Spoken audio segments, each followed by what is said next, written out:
قل ان کان آباؤکم وابناؤکم واخوانکم وازواجکم وعشیرتکم، اے نبی صلی اللہ علیہ وآلہ وسلم آپ ارشاد فرما دیجئے اپنے امتیوں سے کہ اگر تمہارے ماں باپ اور تمہاری اولاد اور تمہارے بہن اور بھائی اور تمہارے کنبے کے لوگ، وہ اموال اور تمہارے مال، اقترفتموہا وتجارۃ تخشون کسادہا، وہ مال جو تم نے بڑی محنت سے کمائے ہیں اور وہ تجارت جس کی مندی کا تمہیں ہر وقت اندیشہ لگا رہتا ہے، ومساکن ترضونہا، اور وہ مکان جو تمہارے بڑے پسندیدہ ہیں،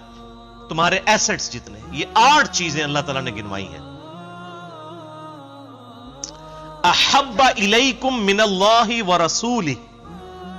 اگر یہ 8 دنیا کی چیزیں تمہیں پسندیدہ ہیں اللہ اور اس کے رسول کے اگینسٹ، وجہاد فی سبیلہ، اور اللہ کے راستے میں جہاد کرنے سے بڑھ کر، جہاد میں یعنی جو جہاد بالنفس ہے وہ بھی شامل ہے اور جہاد بالسیف بھی یعنی قتال بھی شامل ہے، فتربصوا حتی یأتی اللہ بامرہ، تو پھر تم انتظار کرو اس دن کا کہ اللہ تعالیٰ کا حکم عذاب تم پر آ جائے، واللہ لا یہدی القوم الفاسقین، اللہ تعالیٰ فاسق قوم کو ہدایت نہیں دیتا، یعنی جن لوگوں کے نزدیک ان کے ماں باپ، ان کی اولاد، ان کے بہن بھائی، ان کے کنبے کے لوگ، ان کا مال تجارت اور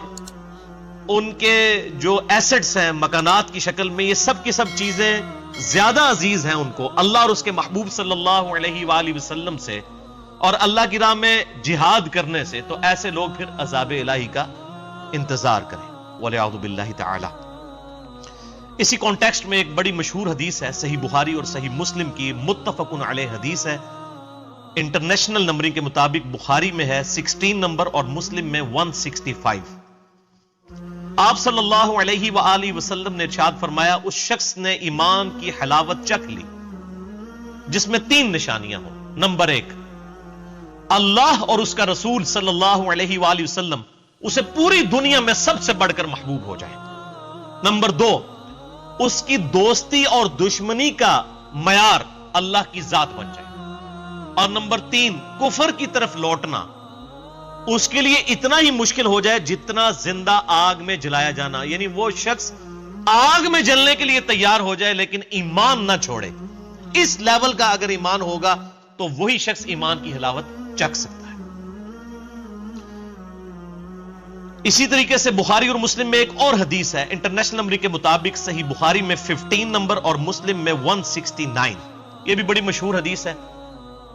کہ امام کائنات سید الاولین والآخرین شفیع المذنبین رحمت للعالمین سیدنا و مولانا امام اعظم محمد رسول اللہ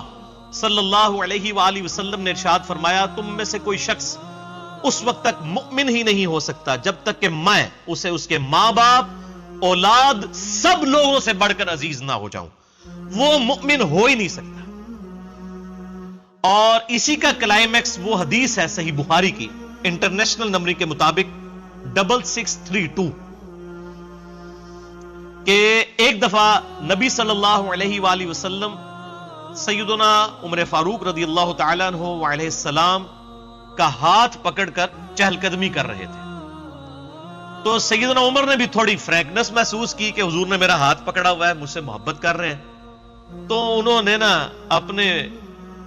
اس جوش کے اندر محبت کے جذبات میں کہا، یا رسول اللہ صلی اللہ علیہ وآلہ وسلم، اس ذات کی قسم جس کے قبضے قدرت میں میری جان ہے، آپ مجھے اپنی جان کے علاوہ سب لوگوں سے بڑھ کر محبوب ہیں اس دنیا میں۔ وہ یہ سمجھ رہے تھے میں نے کوئی بہت بڑا دعویٰ کر دیا، تو آپ نے فرمایا، اللہ کی قسم، اس ذات کی قسم جس کے قبضے قدرت میں میری جان ہے، بلکہ تیری جان سے بھی بڑھ کر، یعنی مجھے تمہیں اپنی جان سے بڑھ کر عزیز رکھنا ہوگا۔ تو انہوں نے کہا، یا رسول اللہ علیہ وسلم، میں آپ کو اپنی جان سے بھی بڑھ کر عزیز رکھتا ہوں۔ تو آپ نے فرمایا، ہاں اب عمر تمہاری یہ بات بنی, تمہارا ایمان مکمل ہوا. اگر سیدنا عمر کا ایمان مکمل نہیں ہوتا تو میرا اور آپ کا ایمان پھر کس لیول کا ہوگا؟ جب تک اللہ کے محبوب صلی اللہ علیہ وآلہ وسلم کو اپنی جان سے بڑھ کر, اپنے ماں باپ سے بڑھ کر, اپنی اولاد سے بڑھ کر, دنیا کی ہر دولت سے بڑھ کر عزیز نہ تصور کر لیا جائے, اور پھر یہ صرف نعرے کی حد تک نہ ہو کہ غلامی رسول میں موت بھی قبول ہے لیکن غلامی رسول میں داڑھی قبول نہیں ہے, کیونکہ ماں کہتی ہے میں بھی دودھ نہیں بخشاں گی, اودا بھی سارا عشق رسول مر جاتا ہے آ کے داڑھی ہوتے, اس ماں کا بھی عشق رسول مر جاتا ہے جب داڑھی کی بات ہوتی ہے. اگر جوان اولاد داڑھی رکھ لے یا جوان عورت پردہ شروع کر دے تو اس کو اس کے ماں باپ بھی کہنا شروع کر دیتے ہیں. تو پھر یہی تو بتایا گیا کہ پوری دنیا ایک طرف کھڑی ہو, اللہ کے محبوب صلی اللہ علیہ وآلہ وسلم کچھ اور بات ارشاد فرما رہے ہو, تو اللہ کے محبوب صلی اللہ علیہ وآلہ وسلم کو آپ نے ٹاپ پرائرٹی سمجھنا ہے. یہ ہے محبت کا تقاضا. غلامی رسول میں فجر کی نماز جماعت سے قبول نہیں, کیونکہ وہ تو بہت مشکل ہے. موت اس لیے قبول ہے کہ یہ موقع آنا ہی نہیں ہے. وہ آج کل فیس بک پہ بھی ایک وہ چل رہی تھی نا, بڑی عجیب و غریب قسم کی پکچر, کہ فجر کی نماز میں 4 نمازی ہیں اور باقی جلسے جلوسوں کے اندر, دھرنوں کے اندر آپ کو ہزاروں لوگ نظر آ جائیں گے. یعنی کتنا سائملٹینیس کنٹراسٹ کسی نے دکھایا. یہ بڑی خاموش تبلیغ کی ہے کسی نے.